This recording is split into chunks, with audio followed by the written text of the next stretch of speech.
El discernimiento no sobrevive en una atmósfera de confusión doctrinal, no sobrevive en una atmósfera de compromiso, de concesiones con el mundo. Sin embargo, eso es lo que la iglesia busca hacer en la actualidad. Está acomodando todo lo que hace al mundo no regenerado, tratando de ganarse su aprobación.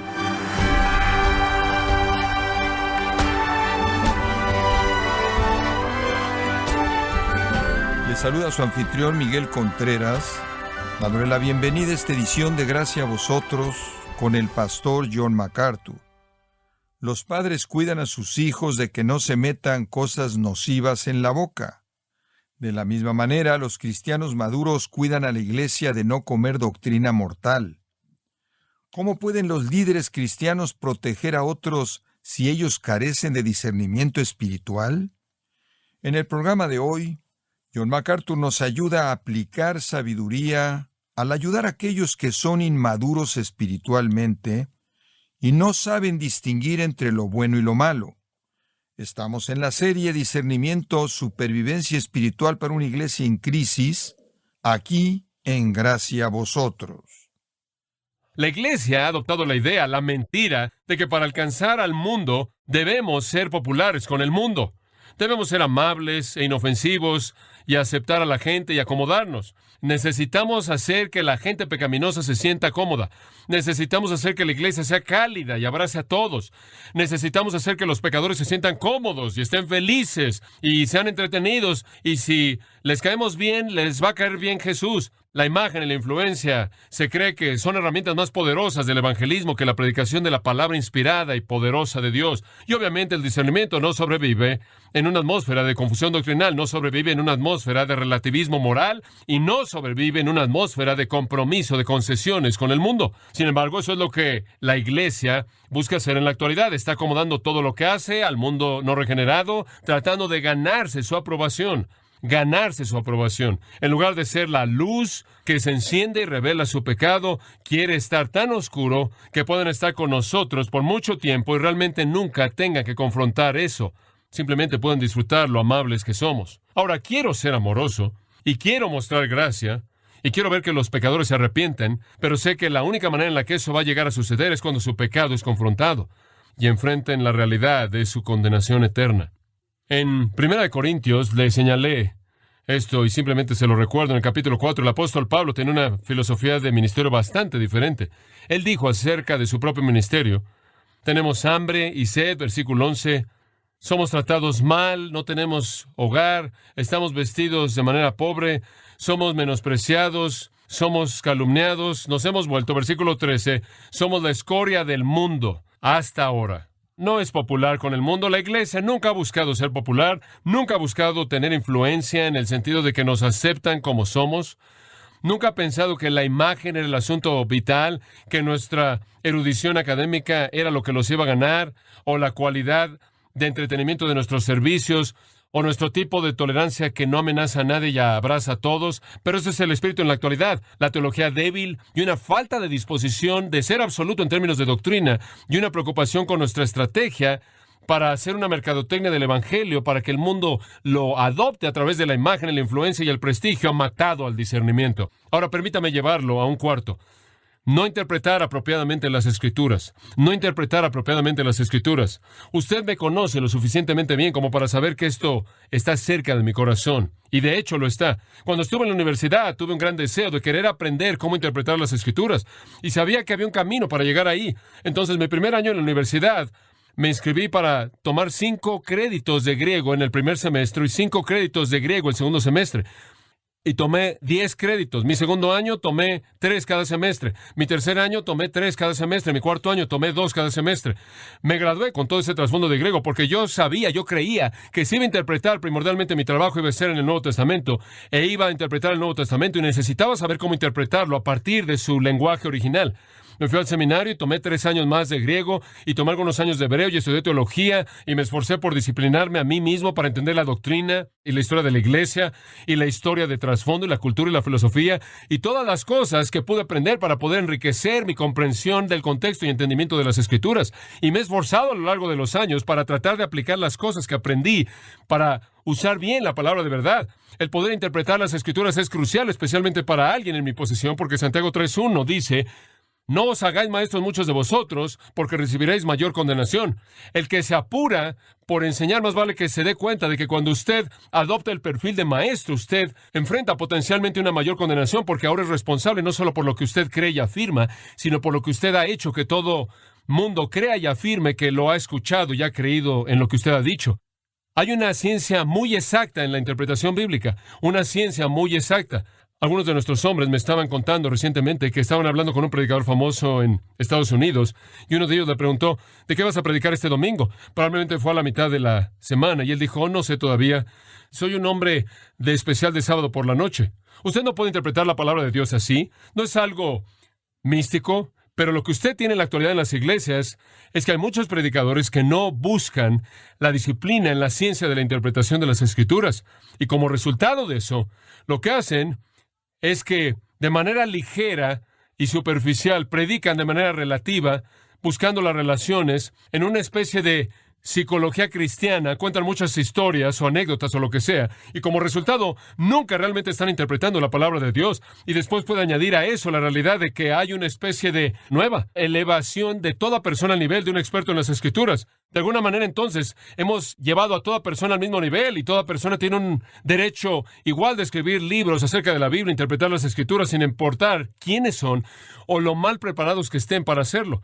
Y después puede usted añadir otro problema que básicamente dice que usted simplemente lee la Biblia y de alguna manera Jesús le va a decir lo que significa. De alguna manera simplemente emana a partir de usted desde adentro de manera mística, lo cual elimina la necesidad de interpretación en absoluta. Por cierto, virtualmente toda secta y enseñanza falsa que jamás surgió comenzó a partir de la premisa de que Jesús les dio alguna revelación nueva. Esto es algo muy aterrador, porque ha influenciado a tanta gente. Y usted oye a personas todo el tiempo, y usted oye la radio, o ve los programas cristianos en la televisión, que vienen y hacen este tipo de interpretaciones, y hablan de cómo Jesús les dijo esto, y Dios les dijo aquello, y no hay necesidad de interpretar la Biblia con eso, porque simplemente viene desde adentro de ti. ¿Entiende por qué la gente no puede discernir? Porque no tiene un estándar para el discernimiento. ¿Entiende por qué la gente puede sentarse en esos programas de televisión y simplemente continúan promoviendo cosas incoherentes, ridículas, y nunca nadie dice, un momentito, eso está mal, no es verdad, no está en la Biblia, no puede ser defendido? Nunca nadie dice eso porque la experiencia es lo que lo valida. Los reformadores pelearon contra el error con la interpretación apropiada de las Escrituras, y la palabra debe ser interpretada de manera apropiada, y entonces vamos a entender la verdad necesaria, precisa para la vida santa, si es entendida de manera correcta. Observe 2 Timoteo capítulo 2 por un momento, y quiero llevarlo de regreso a un pasaje conocido y ayudarle, espero, en su entendimiento, a que entienda mejor esto. En 2 Timoteo 2:15, Pablo dice, procura con diligencia presentarte a Dios aprobado como obrero que no tiene que avergonzarse, que usa bien la palabra de verdad. Esto es muy directo. Procura con diligencia ha sido traducido, presentarte a Dios aprobado, como obrero que no tiene que avergonzarse, que usa bien la palabra de verdad. La implicación del versículo es que si usted no usa la palabra de verdad con precisión, usted debe avergonzarse. Debe avergonzarse. Y si usted no quiere avergonzarse y quiere usar bien la palabra de verdad, usted estudia de manera diligente, buscando la aprobación de Dios como un obrero apto, capaz, que usa bien, que traza derecho a las Escrituras. Y esto nos da, por cierto, un entendimiento rico en la precisión que se demanda en la interpretación bíblica. Ahora, recuerda esto, la gente no cree en falsa doctrina por diseño. Digo, no están diciendo, quiero encontrar una doctrina falsa, quiero encontrar una mentira, estoy buscando un engaño aquí. No, no es por diseño, por motivación que erran de manera tan terrible. Es por pereza, ineptitud, falta de cuidado, insensatez en el manejo de las Escrituras. Siga esto en el versículo 17 y conozca a dos personas. Aquí abre una ilustración de esto, Himeneo y Fileto. Dice que estos hombres, versículo 18, se desviaron de la verdad. Ahora deténgase ahí por un momento. Ese pequeño verbo, se desviaron, significa que ellos erraron en aquello a lo que estaban apuntando. Y la idea aquí es que estaban apuntando a la verdad, simplemente no llegaron ahí. La gente no termina con el error porque están buscando el error. La gente termina con el error porque en el proceso de buscar la verdad no saben cómo encontrarlo, o no hacen el esfuerzo, o no se apropian de los elementos necesarios. Ellos erraron en aquello en lo que estaban apuntando. Pudieron haber tenido el objetivo correcto, la verdad, pero no le dieron al blanco. Erraron y terminaron con algo ridículo. Terminaron diciendo que la resurrección ya se había llevado a cabo. ¿Cómo es que usted promueve eso? ¿Le va a decir a la gente que ya murieron y resucitaron? Dice usted, bueno, espera un momento. Sé que estuve muerto y ya estoy vivo de nuevo. No me puedes engañar con eso. Claro que puedo. Debieron haber terminado con el hecho de que era algún tipo de resurrección espiritual. La única resurrección que va a haber va a ser espiritual. Y así había sido. Quizás fueron los aniquilacionistas originales, inventando la idea de que cuando usted muere, deja de existir. Entra en un sueño del alma, lo que sea. Quizás estaban diciendo que los cristianos ya habían enfrentado la resurrección, que iba a haber y ya no había ninguna futura y que la resurrección era espiritual. ¿Y sabe qué? Trastornaron la fe de algunos. Para toda idea ridícula hay un grupo de seguidores, ¿verdad?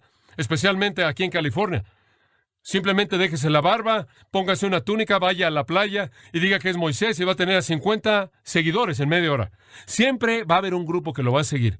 Y no es que estaban buscando el error, es que estaban buscando la verdad de manera inepta, sin cuidado, de manera insensata, de manera perezosa, y terminaron con error. Y ahora usted regresa al versículo 15 y él dice, no seas como Himeneo Fileto, sino que estudia y sé diligente en presentarte aprobado a Dios como obrero que no tiene de qué avergonzarse, porque has manejado de manera precisa la palabra. Necesita usted tener integridad consciente ante Dios, cuyo juicio siempre es preciso. El que maneja la palabra nunca debe avergonzarse, porque no usa todos los recursos y toda la energía para hacer un trabajo de calidad y dominar la interpretación verdadera. Hay bastantes predicadores, queridos amigos, que son populares con los hombres, pero son vergonzosos ante Dios. Populares con los hombres, pero se han avergonzado ante Dios. Y cada vez que yo represento mal la verdad, yo estaría avergonzándome delante de Dios. El trabajo pobre en la palabra es intolerable. Debe ser manejada de manera precisa, debe ser trazada de manera correcta. La gente dice en la actualidad, bueno, hombre, si tú dices esto y aquello, dices que esto está bien y ese hombre está mal y ese hombre está mal y esa interpretación está mal. Primero de Crónicas 16:22, no toques al ungido del Señor, no toques al ungido del Señor, no toques al ungido del Señor. Bueno, si alguien está enseñando el error, no son el ungido del Señor. Tenemos que ser fieles a la palabra de Dios. No es el ataque personal, es la preservación de la verdad. Sea que no estén interpretando las Escrituras de manera precisa, que estén preocupados con la imagen mundana, que no sean antitéticos, sea una falta de claridad y convicción de la doctrina, cualquiera de estas cosas literalmente va a matar el discernimiento. ¿Cómo podemos discernir si la doctrina no es importante? ¿Cómo podemos discernir si no estamos dispuestos a decir esto es lo correcto y eso está mal? ¿Y deshacernos de la relatividad? ¿Cómo podemos discernir si estamos tratando de hacer concesiones y hacer que el mundo se sienta cómodo? ¿Cómo podemos discernir si ni siquiera sabemos cómo interpretar de manera correcta las Escrituras? Dos más para cerrar, de manera muy breve. No disciplinar en la iglesia. No disciplinar en la iglesia. Amados, hay un asunto muy importante y quiero simplemente mencionarlo de manera breve, pero escuche con atención lo que voy a decir. Un punto exacto que mencionar. Disciplina de la iglesia. ¿Qué es? Confrontar el pecado en las vidas individuales. Si tu hermano está en pecado, ve con él, confróntalo. Trata de levantarlo, trata de edificarlo, fortalecerlo, trata de que se arrepienta. Jesús dijo, si alguien está en pecado, acércate a él. Si no se arrepiente, toma a dos contigo. Si no se arrepienten, dile a la iglesia entera. Y si todavía no se arrepiente después de eso, sácalo. Pablo dijo, no coman con él, no lo traten como un amigo en términos de aceptar todo, sino ámalo como un hermano y ora porque se arrepienta. Pablo le dijo a la iglesia corintia que lo entregara a Satanás y su cuerpo fuera destruido y su carne sería destruida en la disciplina. La iglesia debe aferrarse a un estándar santo, un estándar alto.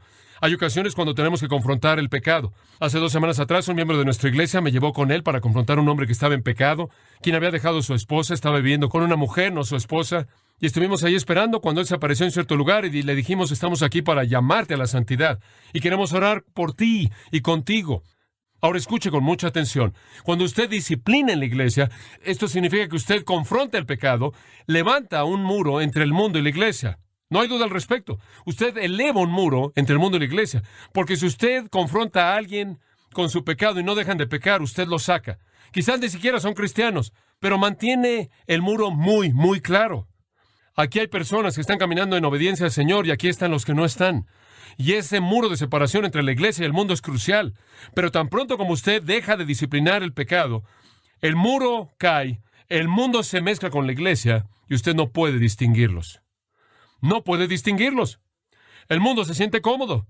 Y usted no sabe si está tratando con creyentes o incrédulos. ¿Por qué cree usted que el Señor mató a Ananías y a Zafira en frente de la iglesia entera?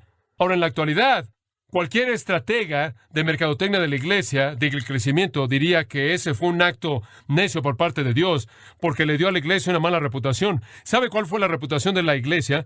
No se une en esa organización porque la gente muere ahí. La reputación se esparció ahí como un incendio. 2 personas llegaron a la ofrenda, no le dieron a Dios lo que dijeron que le iban a dar, y murieron. ¡Wow! Quédense lejos de esa organización. ¿Cómo funciona eso para la mercadotecnia?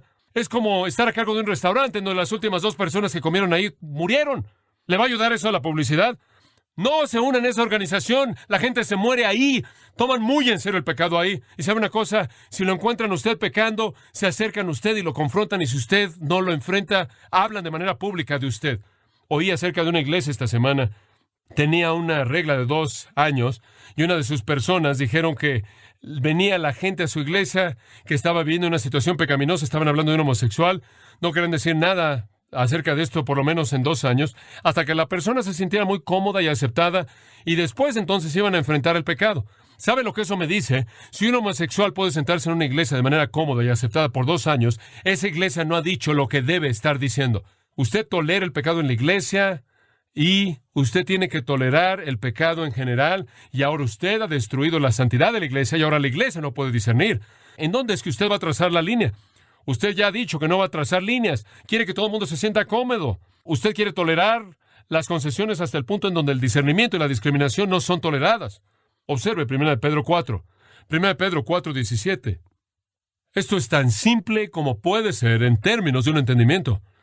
Porque es tiempo de que el juicio comience con la casa de Dios. Esa es la manera en la que Pedro dice, miren, comiencen a dividir, comiencen a separar, comiencen a confrontar, comiencen a evaluar, comiencen a hacer juicios de la vida de la gente en la iglesia. No pueden acomodar a cristianos que pecan, y ciertamente, si estamos enfrentando el pecado de manera fuerte en nuestra iglesia, porque Dios nos dice que lo hagamos, estamos reflejando el deseo de Dios por la santidad. Y Él dice, si comienza con nosotros primero, ¿cuál será el resultado de aquellos que no obedecen el Evangelio de Dios? Lo que Pedro está diciendo es, mira, si Dios quiere que nosotros estemos juzgando el pecado entre nosotros mismos, imagínate cómo es que Él va a juzgar el pecado entre aquellos que lo rechazan. No podemos rebajar el estándar. No podemos acumular a cristianos que pequen o no cristianos que pecan. Tenemos que purgar y disciplinar y limpiar y purificar. Y si Dios hace eso en su propia iglesia como una prioridad, entonces, ¿qué va a hacer con los incrédulos? Entonces, si predicamos juicio y disciplina y pureza a la iglesia, tenemos que predicar juicio, disciplina y salvación a los perdidos. Tenemos que confrontar su pecado.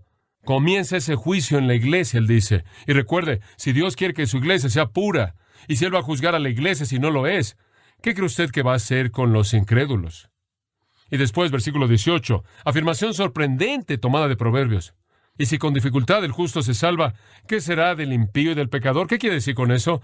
Si nosotros apenas entramos, ¿qué quieres decir con eso?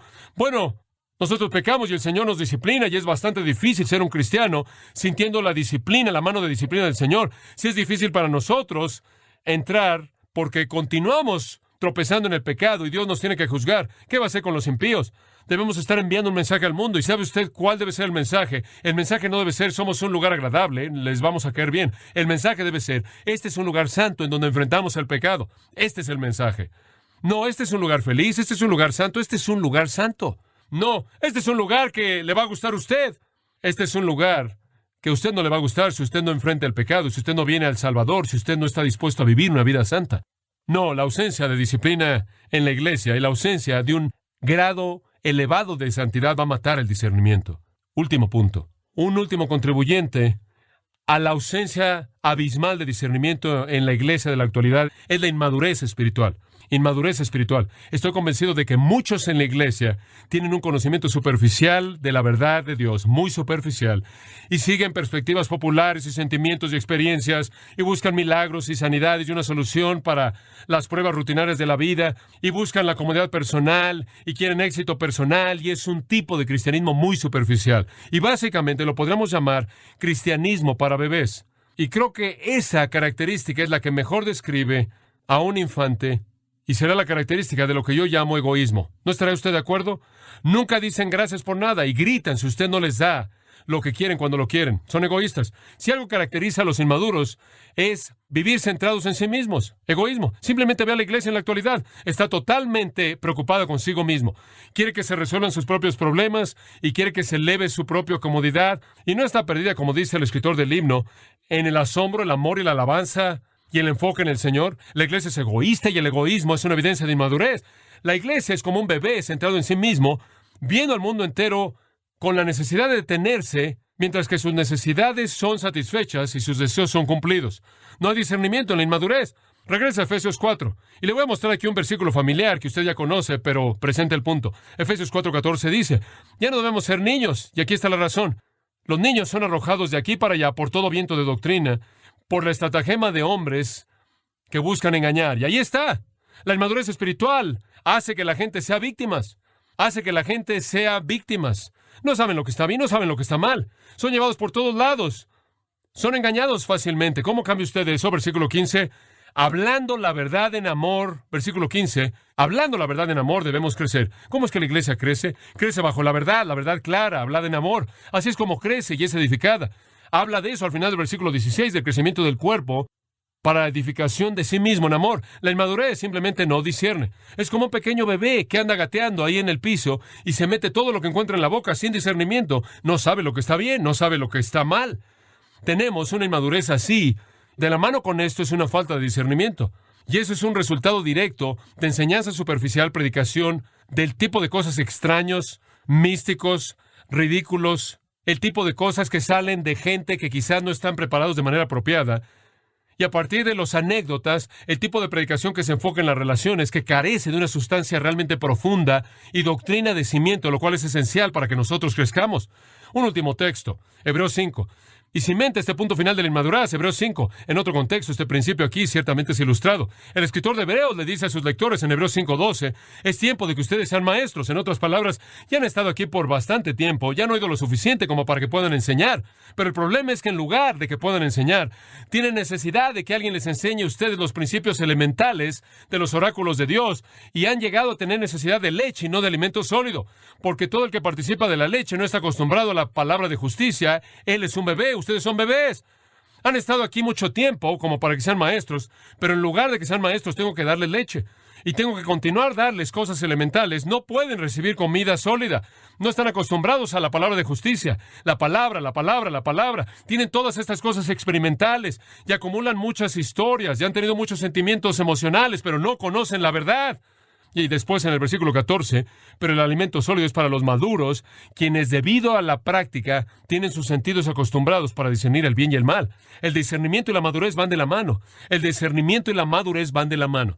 Sentarse bajo la palabra, entender la palabra de justicia, recibir el alimento sólido, involucrarse en la práctica espiritual, conducta.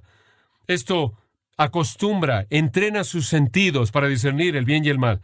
Entonces, sea que usted está hablando de una falta de convicción doctrinal, sea que esté hablando usted acerca de la imagen o la influencia como la clave para el evangelismo, la falta de disposición de ser absoluto y este deseo de ser relativo, sea que esté hablando de una interpretación impropia de las Escrituras, o sea que esté hablando usted de la ausencia de la disciplina en la iglesia o en madurez, y todas estas se solapan y están entremezcladas. Estas cosas son los contribuyentes a la pérdida de discernimiento. Suaves en la doctrina cuando no estamos realmente seguros de lo que queremos. No queremos ser blanco y negro, no queremos causar problemas, queremos asegurarnos de que hacemos las suficientes concesiones con el mundo como para hacerlos sentir cómodos para que podamos ganarlos, interpretando las Escrituras de manera ligera. Inmaduros espiritualmente, no tenemos esperanza de discernir. Sin embargo, las Escrituras dicen, Proverbios 14, el conocimiento viene de manera fácil al que discierne, Proverbios 14:33. La sabiduría reposa en el corazón del que discierne, Proverbios 16:21. El sabio de corazón es llamado alguien que discierne, Proverbios 17:24. Un hombre que discierne mantiene la sabiduría en mente, pero los ojos de un necio se desvían a los fines de la tierra. Todos esos salen de la versión internacional. Los que no disciernen simplemente se desvían por todos lados, pero el que discierne está enfocado.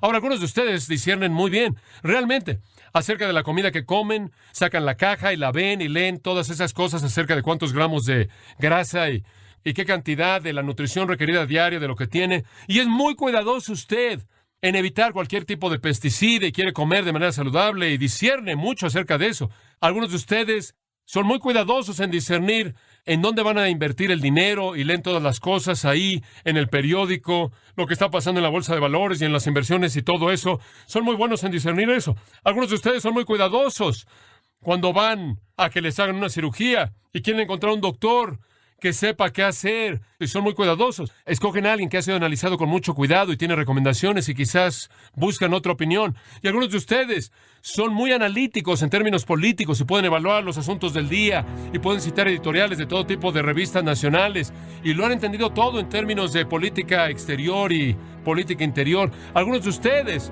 también son asombrosos como quarterbacks. Pueden evaluar cualquier ofensiva, cualquier defensiva, pueden discernir el problema entero de ganar y perder. Algunos de ustedes conocen el promedio de bateo de toda persona y por qué batean de la manera en la que batean y cómo lo hacen. Algunos de ustedes analizan las cosas al extremo, pero nunca llegan a ejercer sus facultades analíticas en el espíritu y en la palabra para discernir lo que está bien y lo que está mal. ¡Qué triste! Y debido a que la iglesia no discierne, está siendo envenenada con un químico mortal que se ve como agua viva. Ahora eso es suficiente para la pregunta número 1. ¿Cómo se convierte usted en una persona que discierne? Eso es para la próxima vez.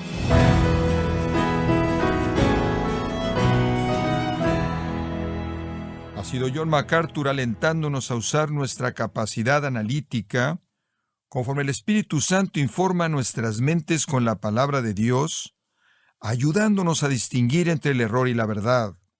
Esta es la serie Discernimiento, Supervivencia Espiritual para una Iglesia en Crisis, aquí en Gracia a Vosotros. Estimado oyente, tenemos a su disposición la Biblia de Estudio MacArthur en la versión La Nueva Biblia de las Américas, que tiene una traducción moderna, junto con el trabajo pastoral y erudición de más de 35 años del pastor MacArthur, para lograr la Biblia de estudio más exhaustiva del mercado. Puede adquirirla visitando nuestra página en gracia.org o en su librería cristiana más cercana. También puede descargar todos los sermones de esta serie Discernimiento, Supervivencia Espiritual para una Iglesia en Crisis, así como todos aquellos sermones que he escuchado en días, semanas o meses anteriores, recordándole leer artículos relevantes en nuestra sección de blogs, ambos en gracia.org. Si tiene alguna pregunta o desea conocer más de nuestro ministerio, como son todos los libros del pastor John MacArthur en español, o los sermones en CD, que también usted puede adquirir, escríbanos y por favor mencione la estación de radio por medio de la cual usted nos escucha en Gracia a Vosotros. Es importante conocer no solo el país y ciudad de donde usted nos escucha, sino también la radio. Para quienes contactan nuestro ministerio por primera vez, pueden solicitar una copia del mensaje de promoción sin costo alguno, un mensaje por oyente únicamente. Si usted vive en los Estados Unidos o Puerto Rico, escríbanos a Gracia a Vosotros, P.O. Box 4000, Panorama City, California, 91412. O puede escribirnos a través del siguiente correo electrónico: radio@gracia.org. En nombre del pastor John MacArthur, de nuestro productor David Torres y del personal, le damos las gracias, invitándole para que nos acompañe en la próxima edición y así juntos continuar desatando la verdad de Dios un versículo a la vez en Gracia a Vosotros.